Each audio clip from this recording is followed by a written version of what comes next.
So what's the deal? No sooner had an emergency EU summit begun, Hungary lifted its objection to a €50 million lifeline for Ukraine, the aid vital for a country whose support from Washington is currently, well, basically frozen. So what did Viktor Orban get in return? The Hungarian Prime Minister quick to clarion another cause, cash squeeze farmers, who saw the summit as a chance to besiege Brussels and air their case. How do the current crises play in the voters' minds ahead of European elections? And what would the outcome for Ukraine had been if the same summit had happened after next June?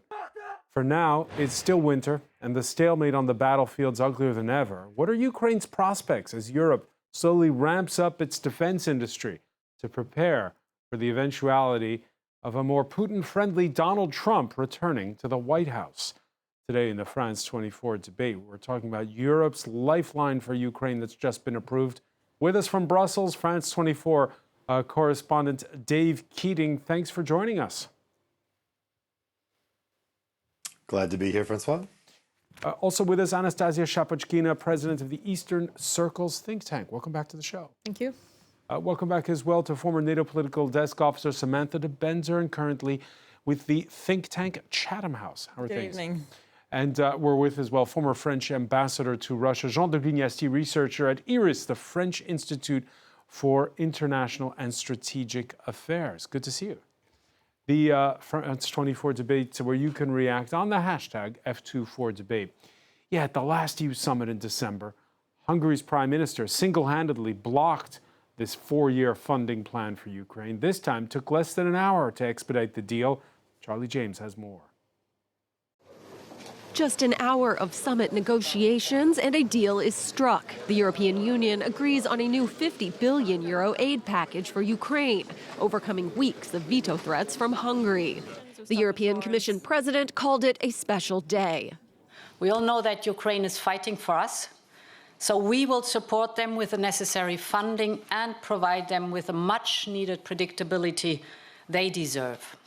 Ahead of the summit, leaders piled pressure on Hungarian Prime Minister Viktor Orban, but his lifting the veto, and that quickly, was a surprise. Orban said he accepted the deal after receiving assurance that withheld EU funds from Hungary would not end up in Ukraine. We received an offer last night, this morning, and we finally negotiated a control mechanism that guarantees the reasonable use of the money. And we received a guarantee that Hungary's funds cannot go to Ukraine.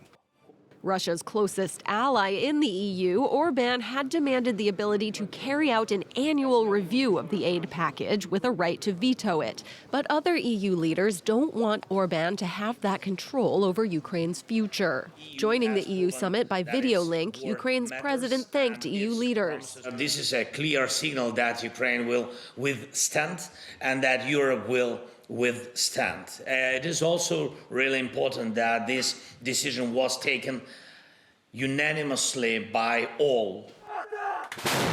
Nearly 2 years after Russia's invasion of Ukraine, the nation's economy desperately needs support. This package will send EU funds to Ukraine through 2027. Okay, so Dave Keating, there's two ways of spinning what happened this Thursday.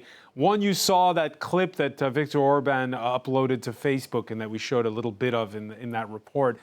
The other, this is Italian newspaper Corriere della Sera, quoting a member of the Italian delegation who was present that morning in that six-way huddle that took place with Orban. One of the leaders apparently saying, we're going to suspend you from the EU's life. We're going to retire your right to vote. We're going to freeze your country. And I mean, it's interesting because there was this idea that they were really putting the squeeze. Add to that the fact that Hungary's currency had flopped earlier in the week on news that the EU was this time ready to play hardball. As you can see from this graph, it's since rebounded. So which one is it, Dave? What happened? We simply don't know. I mean, there's all kinds of contradictory reports floating around right now about why Orban relented and ended his veto, seemingly with nothing significant in return. We have the spin from the Hungarian side, which is that the EU agreed to an annual, as Orban's top aide put it on Twitter, an annual renegotiation. There's no renegotiation. There's going to be a review conducted by the Commission in the form of a report each year that's submitted to the Council. After 2 years, the Council could request that the Commission do a kind of renegotiation or a renewed proposal for the funding, but that would have to be requested unanimously. So let me ask you about this. Member state. Let me ask you about this, because on Twitter he went further. He said, quote, "Mission accomplished. Hungary's funds will not end up in Ukraine, and we have a control mechanism at the end of the first and second year." Is that an accurate statement? It's not an accurate statement. I could give him the benefit of the doubt in saying that in that first part, he means Hungarian funds won't go toward military expenditure in Ukraine. That's still possible because this money is for the budget. This is money for Ukraine in general. Separately, there's the European Peace Facility, which is supposed to provide military support to Ukraine.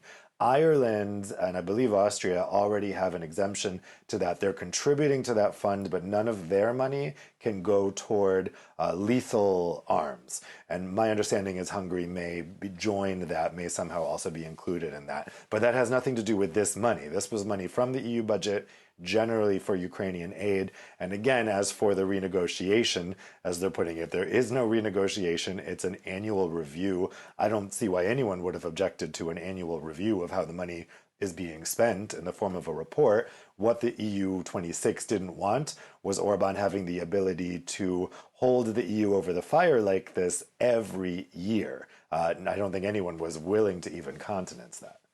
So, Jean de Glignasti, did this time the European Union play hardball with Hungary, or are we going to find out at some later date that, you know, there's been some concession on rule of law or something? Yes, well, there are some concessions. You know, it's part of the usual give and take inside the European framework. And I mean, he must have been under pressure when the currency started to drop at the beginning of the week. Yeah, indeed. That's a good argument, but I don't think that the EU tried to put pressure on the forint. I don't think so.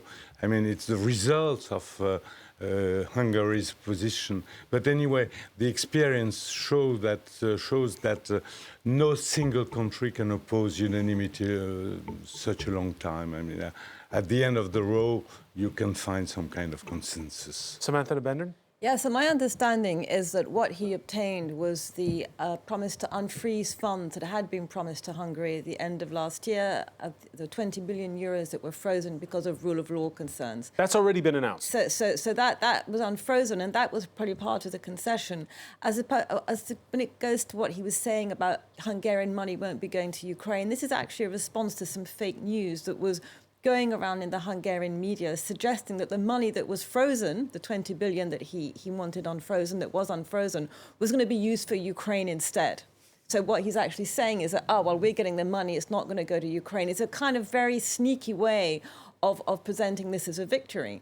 But there were bilateral meetings yesterday with Scholz, with Macron, with von der Leyen, and with Meloni, and at some point, Mark Rutte and Donald Tusk from Poland joined. So it wasn't that the council meeting this morning was just quickly arranged everything very quickly. There had been meetings last night. Pressure was undoubtedly put onto Orban, and I'm sure that some concessions were made as well. Yeah, if Orban's more isolated, it's also because, well, he recently lost a friend in Warsaw with recent elections ousting the populist nationalist right. There's no problem with so-called, Ukraine fatigue, for sure. We have Orban fatigue now here in Brussels. We have so many things to solve. Look at the street, not only in Brussels. And of course, what we need today is to strengthen our unity around Ukraine and versus Russia and its aggressive policy. I can't understand, I can't accept this very strange and very egoistic game of Viktor Orban. Anastasia Szapeczkina, is the new Prime Minister of Poland, being the former President of the European Council, the game changer in this story?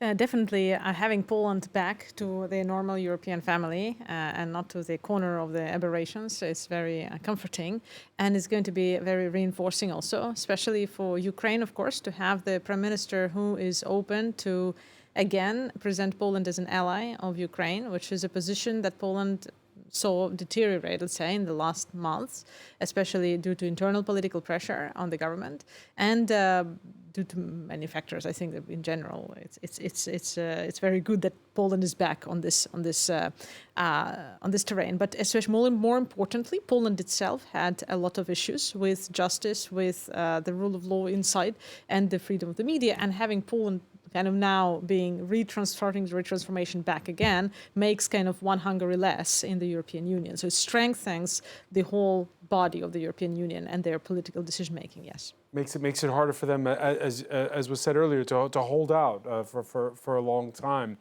Now, Viktor Orban again painting this as a victory, and after one of his surrogates last week organized a farmers' protest in Brussels. He also was quick to express support for the Europe-wide farmers' movement that took its case to the EU summit this Thursday, even had his picture taken with them on Wednesday evening on the eve of the summit. One of their gripes is Ukraine's current tariff-free exports into the EU. The European Commission on the eve of the summit serving up a concession on that score. In essence, this is an emergency brake that if the Commission were to see that the imports of these sensitive products were exceeding those average import levels, then tariffs could be reimposed on these products to ensure that import volumes do not significantly exceed those of previous years. I don't want to get too technical, Dave Keating, but can we say that farmers are more successful on pressuring the European Commission than Viktor Orban, particularly because they're irate over what they feel is being undercut by the competition with the tariffs that were lifted since Vladimir Putin's invasion? Yeah, I think if you wanted to put it very simply, you could say farmers won today, Viktor Orban lost. It's not quite that simple, but farmers have already gotten a lot of concessions, both from the French government, and Emmanuel Macron reiterated those in today's press conference. He actually provided more detail on what they're going to be doing, but also from the EU. They got the extension of the tariff-free access for Ukrainian goods. That's not what the farmers want. They would have wanted that to end. But they did get this emergency brake, which should be some comfort, although it's kind of unclear how high the bar is for that emergency brake to kick in. And then they also got the concession of removing these green requirements, setting aside a fallow land for at least this year until 2025. That's been scrapped. Those were both announced yesterday, and then today President von der Leyen announced that she'll be coming out with a proposal to reduce red tape for farmers within the next 3 weeks. So the farmers have gotten quite a lot. They also got a review promised by September of all EU agricultural law. I think on one hand it shows what can happen when the French government really leans on the European Commission, but also these protests were very widespread, and certainly politicians have taken notice of all these farmers' protests. What does it mean for Ukraine, Anastasia Shapachkina? This means that there is internal political pressure within the European Union, which is going to be used to pressure external politics. So this is a similar dynamic that we see in the US, where, let's say, the financial military aid to Ukraine is tied to, let's say, a border control issue, and that is how the internal politics get to drive it, in addition to the resistance to the support of Ukraine. Because we spoke to a diplomatic source earlier this week who recognized that there's going to be a need for a compromise, that they can't just tariff-free be sending their food goods, their fertilizers. Europe has to be consistent. If it says we started the association agreement in 2013, they started it, then it was implemented a couple of years later. We started the accession negotiations. Then the next step is we facilitate trade. That's the whole point of all those agreements. Hungary and Poland were in exactly the same area, in exactly the same shoes, just about 20 years ago. And they weren't complaining back then. They also took a place from the market, from the French farmers, for example, from the German farmers, who no doubt felt very pushed. Yet today, when Poland is the biggest recipient of the agricultural policy aid of the European Union, it is not complaining. And that is a consequence. Having Poland being the French recipient is the consequence for the French farmer of the political decision to have Europe as a union of 27 member states and not of 6. What if it's a long war? Because right now, some of the exports are going out through the Black Sea. A lot more of them are going out over land. Well, if it's a long war, first of all, there'll be a lot less grain to be exported because there'll be more of Ukraine will be mined and there'll be less people to actually farm the field. So it would be a disaster for Ukraine. And it could also be a disaster for the rest of the world because Ukraine feeds a large part of the world. We saw what happened in Africa when the exports through the Black Sea were slowed down. We saw the alerts that were being raised about potential famine in parts of the world that are very far removed from Ukraine. So in a way, all this highlights the need to help Ukraine finish this war as soon as possible. And again, it also highlights the risk of what would happen if Russia wins the war, Russia is able to end up controlling most of Ukraine, and the rest of the world being blackmailed by Russia because Russia would then control Ukraine's grain exports. So all of these things are really tied together. And you're absolutely right, Anastasia, when you say that the French have been complaining about cheap Polish, cheap Czech, cheap Hungarian agricultural goods in France. And so now we've just got the border is being moved further east and the complaints are being moved further west. And what is tragic in all this are, of course, the concessions made on the Green Deal. Because I sometimes feel that as humanity here, we're faced with, okay, a quick death by bombing from Putin or a slow death by global warming. And it seems that until world leaders, and we'll start with Europe, get together and look at all these issues together, not separately, well, we're doomed either way, which is unfortunate. There's not a holistic approach, Jean de Grignasti, between the war in Ukraine, the climate crunch, the post-COVID inflation. Well, that sort of problem led to Brexit, in fact. I mean, I think when Europe pays $50 billion, it's entitled to protect a bit itself, all the more than there is a political risk in Germany, in France, and everywhere. There could be some change of government, there could be some Hungary exit, there could be, well, perhaps it would not be a loss, but anyway. So there is a political risk for Europe now, and I think Europe has to at least regulate. It's not the question of helping or not Ukraine, but we have to regulate, we have to take account of our own population and our own balance of power. And hence those initial measures that we heard a clip about announced on Wednesday. Bypassing the Black Sea for farm exports is one of the challenges currently facing Ukraine. For the first time in nearly 2 years, it seems to have a chain of command issue. Meet Valery Zaluzhny, the head of the armed forces. Every piece of our land is precious to us. Every piece of our land. And whether it's Bakhmut or Avdiivka, we will defend it as long as we have the strength. This week surfaced reports that weeks of brewing tension between the popular general and President Zelensky had come to a head, and that he was to be kicked upstairs to head of the National Security Council. The Reuters news agency even quoted a source that stated the job of commander-in-chief had been offered to Ground Forces Commander Alexander Zyritsky. The Economist also floated the name of military intelligence head Kirilo Budanov. For now, though, status quo.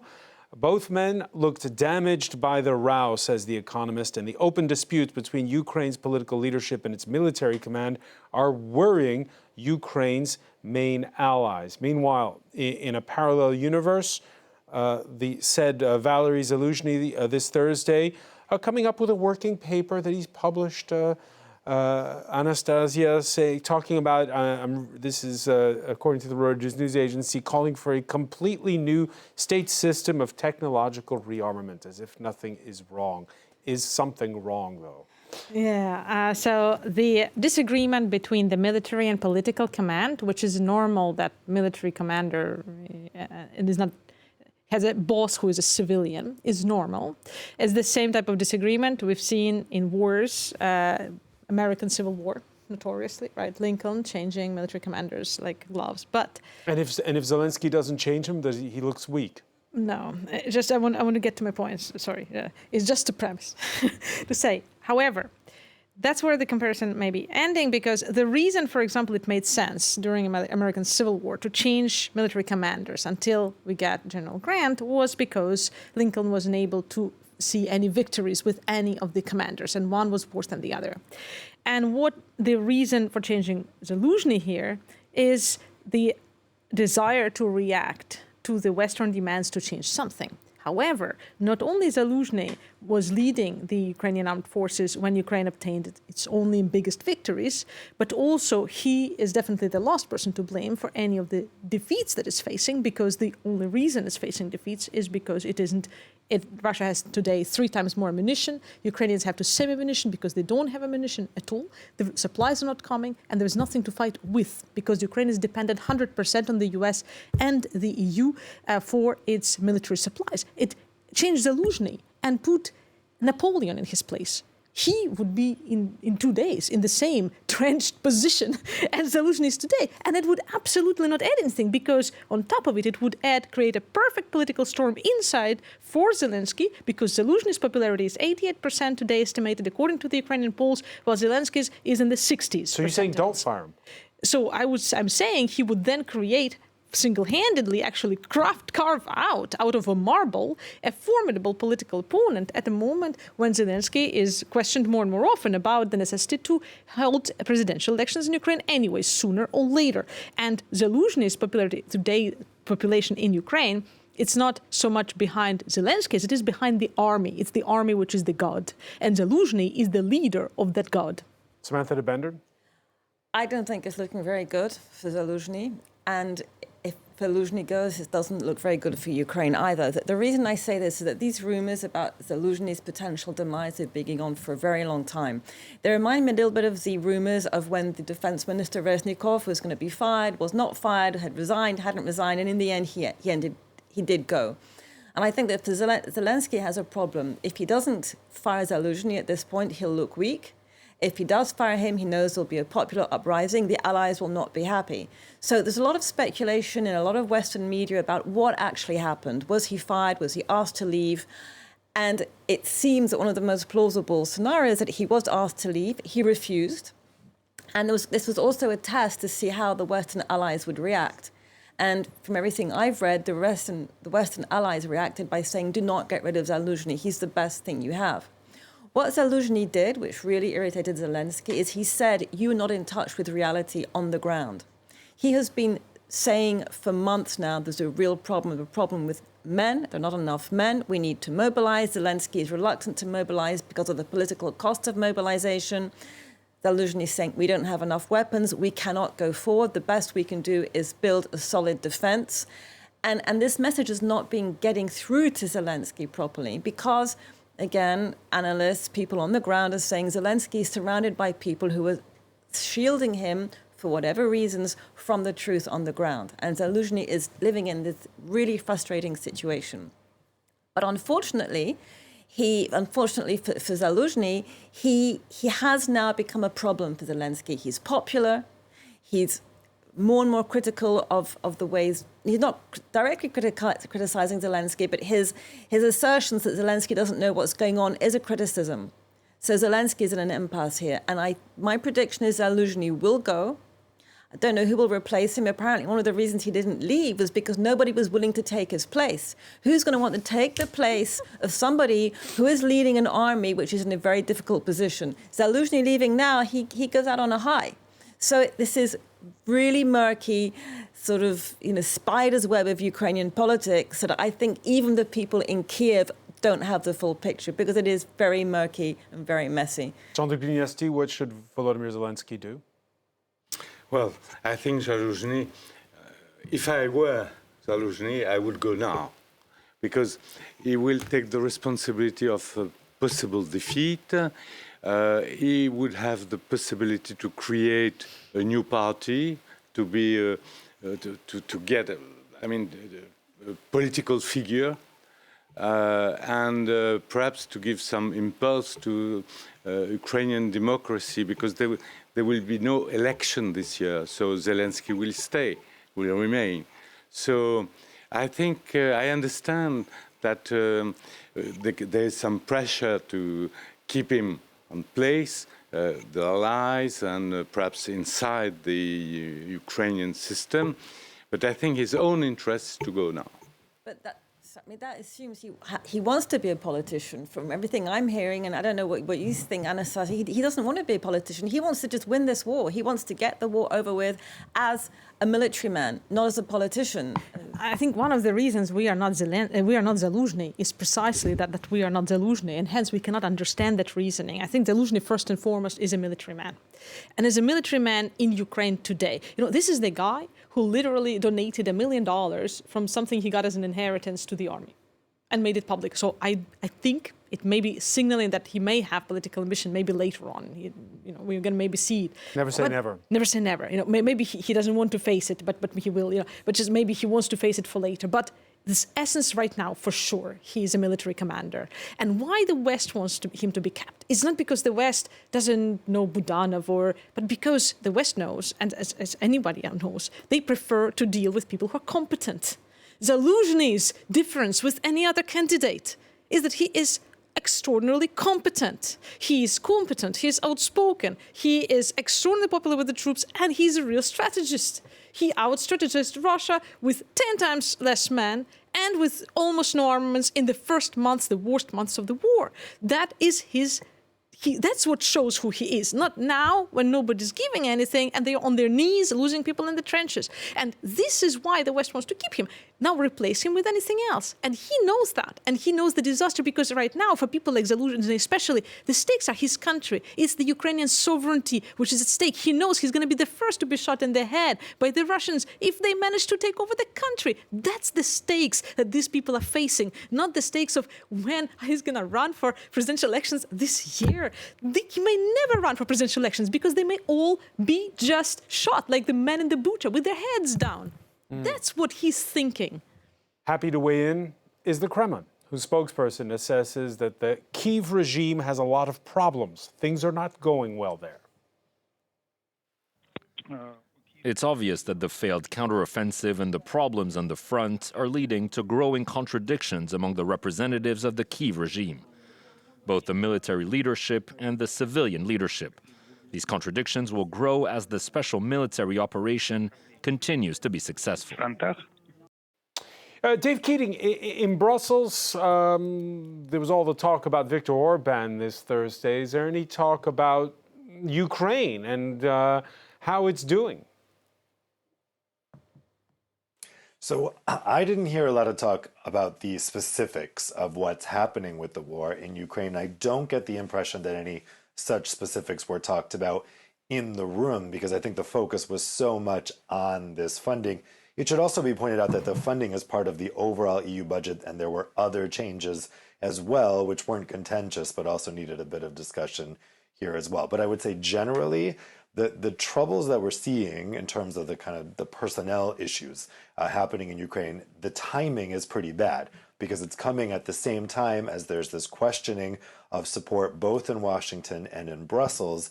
So I think that it's kind of a backdrop issue, but I certainly didn't hear it discussed in any specifics today. All right, and while Ukraine still waits for fighter jets from the West and it stalls in its ground war, it's with what's been a brutal winter, particularly in the Donbass region. It is making canny use of both foreign supplied missile systems and more of those homegrown drones. Just a day after claiming it hit an airfield in occupied Crimea, Kyiv now claiming it used sea drones to sink a Russian corvette. in the Black Sea. You heard a dark picture from Anastasia Shapochkina as to how the war is going. Is it that dark, though? Well, we're sort of middle of winter, so of course it's dark. I mean, I'll try and find a little more joyful way of answering that question. Sea drones. Zaluzhny said in his now famous article in The Economist that what Ukraine needs is innovation, that what will win this war are not loads of men, are not heavy weapons, but technology. Yeah, well, when he talks about a technological rearmament, what does he mean? Well, that means using AI, using more sophisticated drones, using AI-powered robots on the battlefield. I was in Ukraine in December and I met a few entrepreneurs who were working to create just these kind of weapons. One entrepreneur I spoke to talked about working with EU incubators to create AI-powered helicopters that can work in forests, that can work on the battlefield. In all the big wars, in World War I, you know, some of the big changes happened when the Allies had a technological advantage over their enemy. And this is the only way Ukraine really can win, because it will never have as many men as Russia. But as one of my contacts there said, you know, we will use intelligence and innovation to combat Russia's meat and steel. I thought that was a beautiful expression. Whether or not they will succeed, whether or not they will succeed in time, is too early to tell. But again, as Anastasia was saying, the way Zaluzhny, the way the Ukrainian army has been so innovative. This is an army that does not have a navy, which has more or less neutralized the Russian Black Sea Fleet. This is an army that doesn't have an air force, which is downing Russian planes. And there was a tragic incident last week, which we still don't actually know what happened, whether the Ukrainians actually did down.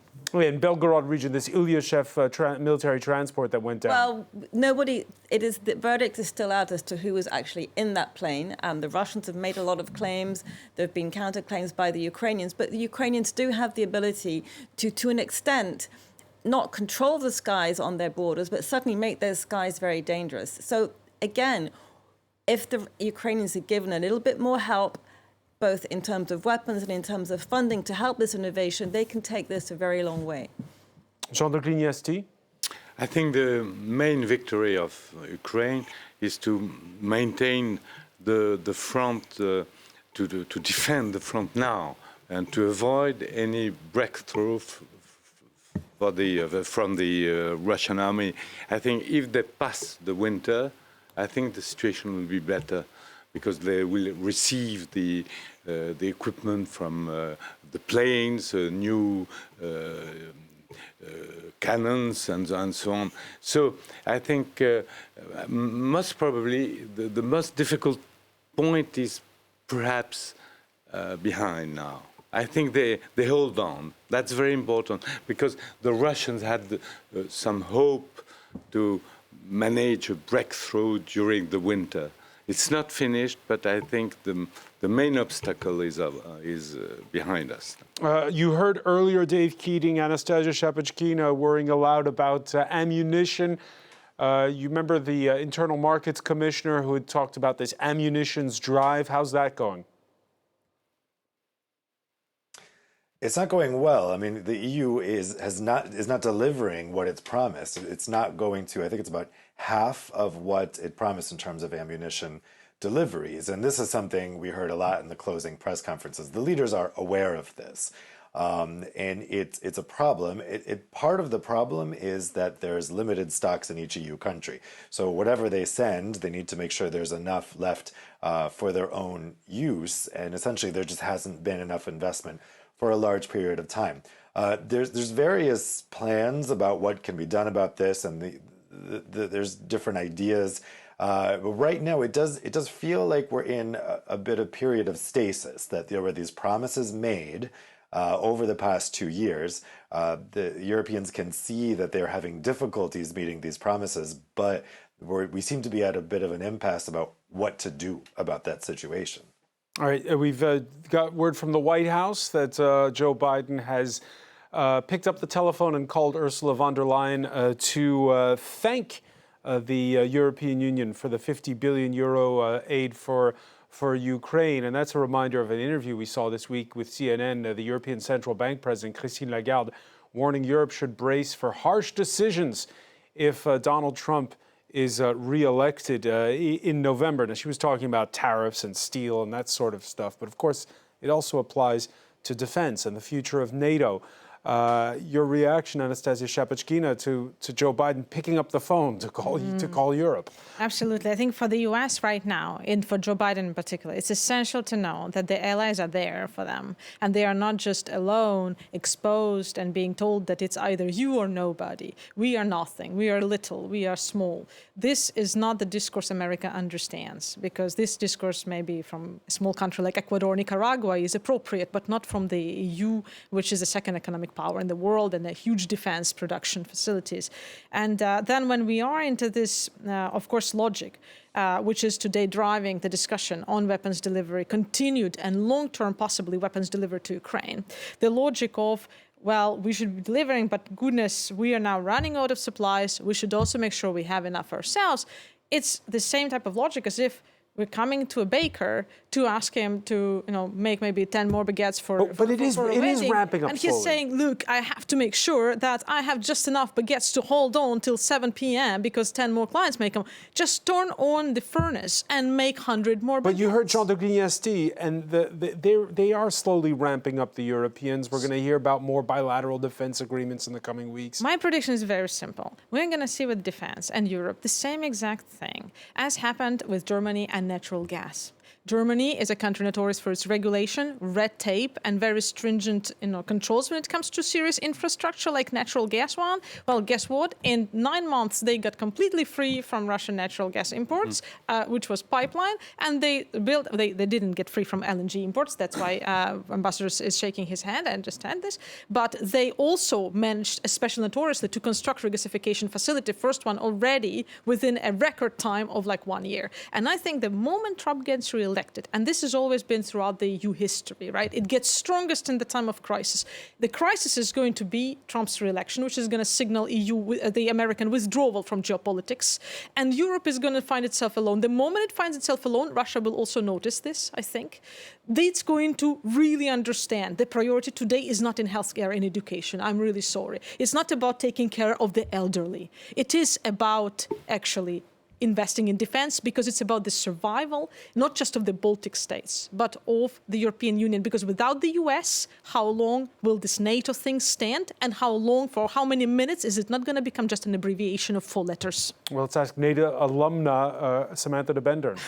Well, first of all, we don't know what Donald Trump will do if he's elected. He has made a lot of noise that have made other European member states of NATO very worried. His former national security advisor, John Bolton, has warned that Trump would like to try and take the US out of NATO. And interestingly enough, at the end of last year, the Senate passed a law which would make it impossible for the president to decide to withdraw from NATO without with the House and the Senate approving this.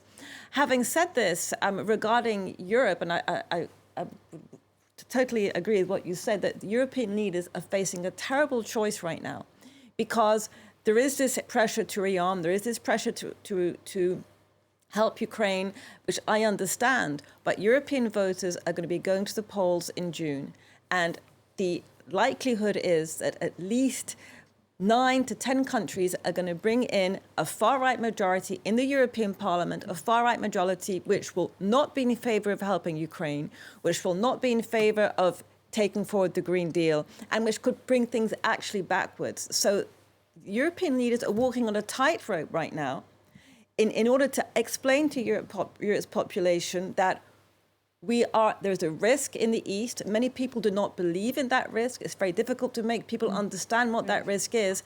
And satisfying the other needs of the population, which are healthcare, with our education. You cannot say to the ordinary European voter, healthcare and education are not important. They are. That is their day-to-day life. People think on a day-to-day basis, not looking into the future.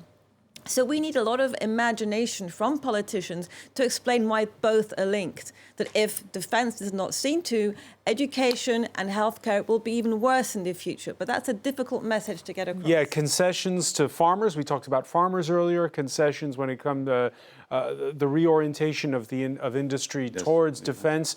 That is certain to mean concessions on Europe's green transition, a transition that might already be a casualty of Vladimir Putin's invasion of Ukraine. According to the Financial Times, member states have reduced a common fund designed to spur innovation in the bloc from 10 billion to 1.5 billion and have ensured it can only be used for defense-related projects, not green technology or other climate-related investments. Jean de Glignesti, I think Europe is save Europe but destroy the planet? More or less. I think Europe is in a very difficult position because it has internal political difficulties, internal economic difficulties. When you look at the economic results of Germany, for instance, it's more or less dismaying when you see the strength, in principle, of the German economy. And more than that, there is a political problem for the average European voter. We give money, as usual, as in the Middle East, as in Ukraine, everywhere. We pay the orchestra, we don't set the tune. And on the long run, it's dangerous for Europe, it's dangerous for its policy. So I think there will be some difficult reappraisal in the future. Well, it feels like it's a one-off, this money that the EU doesn't quite know where to spend, Dave Keating. It's got this post-pandemic fund that only runs till 2026. If you had to list it between green technology, between what the farmers were protesting about earlier, and defense, where's that money now going to go?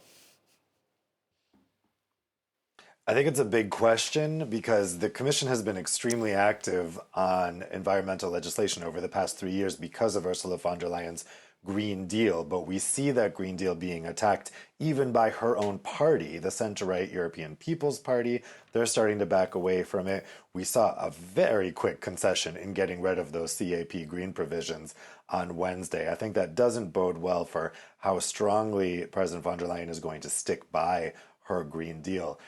So it's a big question, especially when we have this leftover money from REPowerEU, from the COVID funding. Where is that priority going to be? Will von der Leyen stick with the Green Deal, with the policies she's put in place, and with the emphasis she's put in place on solving the problem of climate change? All signals point to political motivations for her being the opposite. She is very clearly going to seek a second term. In order to get that second term, she needs the approval of national governments, and she needs the approval of her own center-right European People's Party. The political incentives are all for her to back away from environmental legislation at this moment. And when it comes to defense, then, how all in is the European Union? I think that's another big question for sure, because we've had a lot of talk about EU defense union. There were a lot of big movements made, unprecedented movements in the months after Russia's invasion of Ukraine. But since then, the energy has kind of cooled on EU defense. I think as we get closer to the US election and the prospect of Donald Trump being elected, I think that talk is going to spur. As was said before, the EU tends to act in crisis, and the election of Donald Trump would be a crisis for the European Union. So it may be that energy behind establishing EU defense may pick up, but we've definitely seen it lag, I would say, for the past year after a big spurt following Russia's invasion. And Dave, just in one word, right now, what do the polls suggest when it comes to those June elections? They are suggesting a big gain for the far right, looking at maybe a third of the parliament. That could be enough to disrupt the traditional centrist alliance, which governs the European Parliament as a majority. It could be that the centrist parties don't have enough seats, and then you may have to have a tie-up between the center-right and the far right controlling the parliament. It could make for a very difficult majority formation process in the months after June, and that in turn will impact who could be approved as European Commission president. And that brings us back to what was agreed to this Thursday. Anastasia Shapachkina, this 50 billion euro lifeline with the prospect of the elections coming up here in Europe, in the United States. It got in, it's a 4-year plan. It got in before that. How important is it?